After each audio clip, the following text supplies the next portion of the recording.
負けたら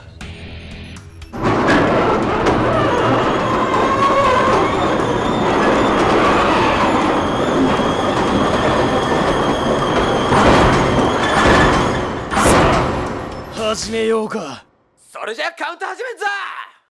5秒前、4、3、2、1、ゴー。おうおう、元気いいな。けどなんか忘れちゃいねえか。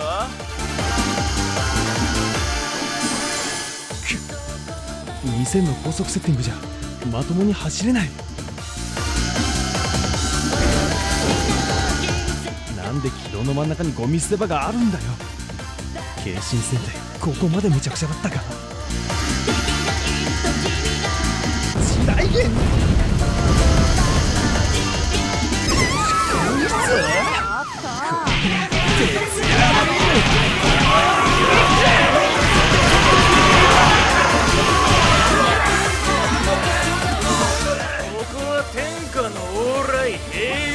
なんだぜ。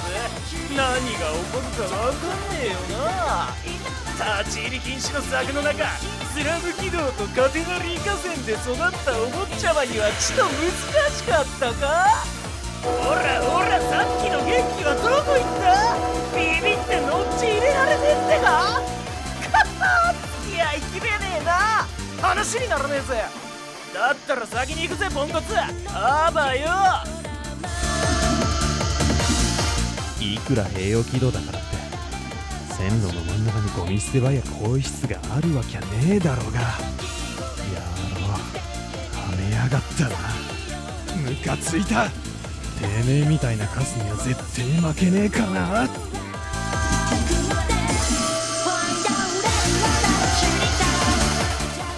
800系は構成車の最高峰だ。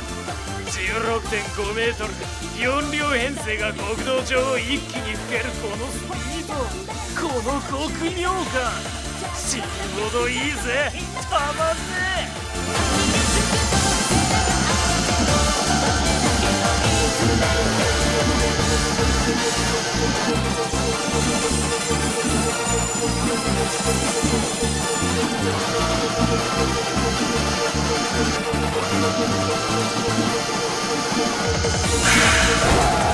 あいつ脱線したまま走ってねえか。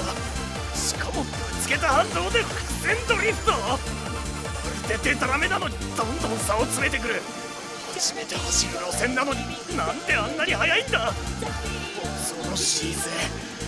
バトルにこれほど恐怖を感じるのは初めてだ。速い遅いなんてレベルの話じゃねえ。俺らとは根本的に何かが違う。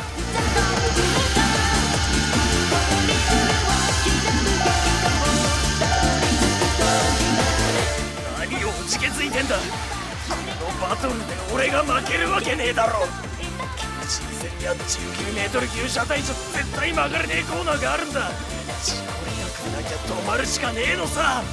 ガチャいいんだよ、どんな手を使ってでもな。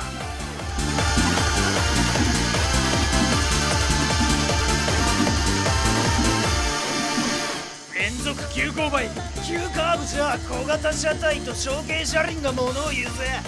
地下鉄、登山、平洋軌道を直通運転する車は日本中探してもこの800系以外にない。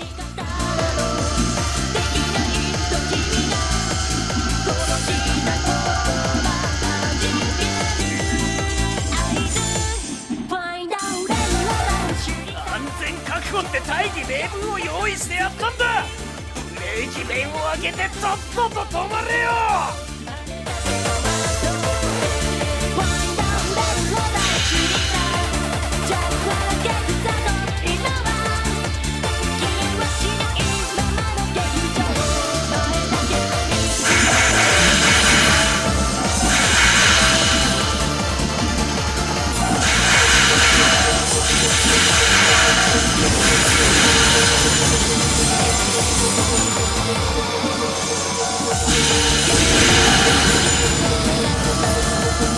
完全に食いつかれちまってんじゃねえか。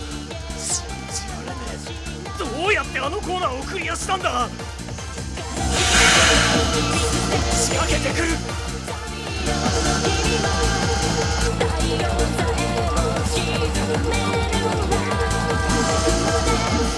冗談じゃねえ。こっちから仕掛けた原神戦デスマッチじゃねえか。このまま負けたら俺はチーム中の笑い物にされて再起不能だ。引き分けに持ち込んでも俺のメンツは保ってみせるぜ。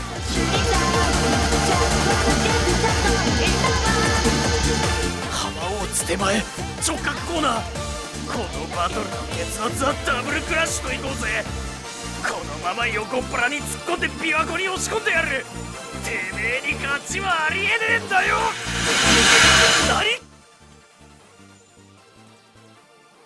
外された。ツッコミが早すぎて追い切れない。